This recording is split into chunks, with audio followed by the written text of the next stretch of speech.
Students, welcome back to my channel. कैसे हो आप सब? उम्मीद करती हूँ बेटा सभी अच्छे होंगे और अपना ख्याल भी रख रहे होंगे।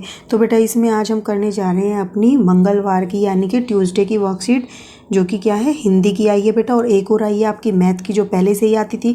2 सब्जेक्ट की वर्कशीट आया करेंगी बेटा डेली आपकी, जिसमें हमारा चैप्टर चला हुआ था हिंदी में दादी माँ। 7th क्लास की है बेटा ये, और 6 नंबर की वर्कशीट है। इससे पहले 5 हो चुकी हैं, 13 अक्टूबर की है। चलिए स्टार्ट करते हैं बेटा। तो ये गद्यांश दिया हुआ है जिसको हमें पढ़ना है और इससे फिर आंसर देने हैं, ठीक है। तो किशन के विवाह के दिनों की बात है।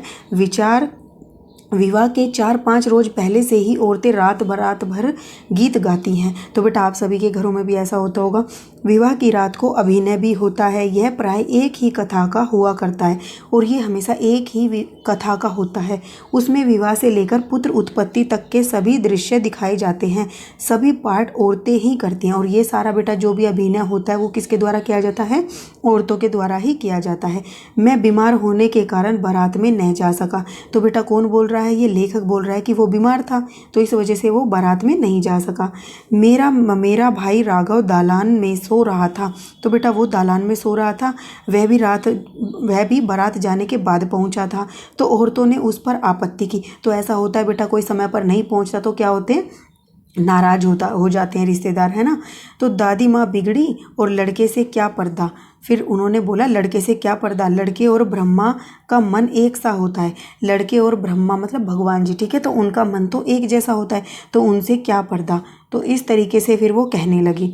अब बेटा ये गद्यांश दिया, इसी से रिलेटेड आपसे क्वेश्चन पूछे जाएंगे और बहुत ही आसान से हैं। पहला, जैसे कि विवाह से पहले औरतें क्या करती हैं?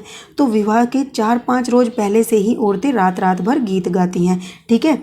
और विवाह की रात को अभिनय भी होता है। फिर बेटा अभिनय में कौन कौन से दृश्य दिखाए जाते हैं? तो बेटा, और आप पहले वाले में यहाँ तक भी लिख सकते हो, ठीक है। यह प्राय एक ही कथा पर हुआ करता है। फिर विवाह से लेकर उत्पत्ति तक के सभी दृश्य दिखाए जाते हैं, और सभी, ठीक है। यहाँ पर क्या लिखोगे?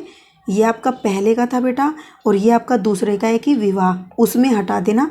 विवाह से लेकर पुत्र उत्पत्ति से के सभी दृश्य दिखाए जाते हैं। आप लिख दोगे अभिनय में विवाह से लेकर, ठीक है। याद रखना मैं क्या बोल रही हूँ। अभिनय में विवाह से लेकर पुत्र उत्पत्ति तक के सभी दृश्य दिखाए जाते हैं, ठीक है, इतना लिखोगे।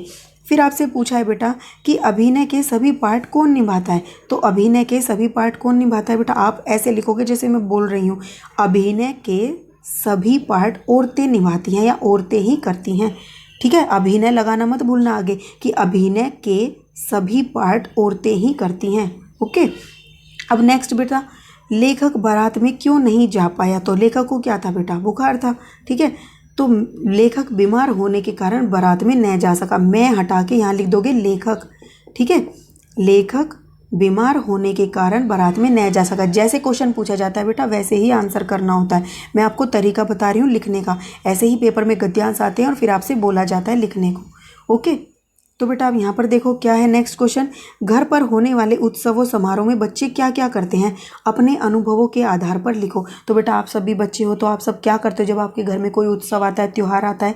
तो आप अपने तरीके से आसानी से लिख सकते हो। मैं थोड़ा आइडिया दे देती हूँ, हालांकि आप सबके भी वही होंगे। घर पर होने वाले उत्सव समारोह के लिए बच्चे बहुत ज़्यादा उत्साहित रहते हैं। वह उसके लिए बहुत दिनों पहले से ही तैयारी करने लगते हैं, जैसे नए नए कपड़े खरीदते हैं, नृत्य आदि की तैयारियां करते हैं, नए नए पकवान खाते हैं और खूब मज़े और मस्ती करते हैं, और साथ ही नए नए अपने ही उम्र के बच्चों से मिलते हैं और उनके साथ खेलते हैं, ठीक है। तो ये आप और भी कुछ लिखना चाहते हो जो आप करते हो और भी, तो बेटा वो भी लिख सकते हो। ये थी आपकी हिंदी की वर्कशीट नंबर 6। जो इसकी मैथ की होगी बेटा थोड़ी देर बाद वो भी आ जाएगी, तो थोड़ा वेट करना या चैनल पर चेक कर लेना। इस वीडियो में इतना ही। अपना जो नेक्स्ट टॉपिक होगा हम अपनी नेक्स्ट वीडियो में करेंगे। तब तक के लिए ऐसे ही हंसते रहिए, मुस्कुराते रहिए, पढ़ते रहिए और आगे बढ़ते रहिए। Thank you.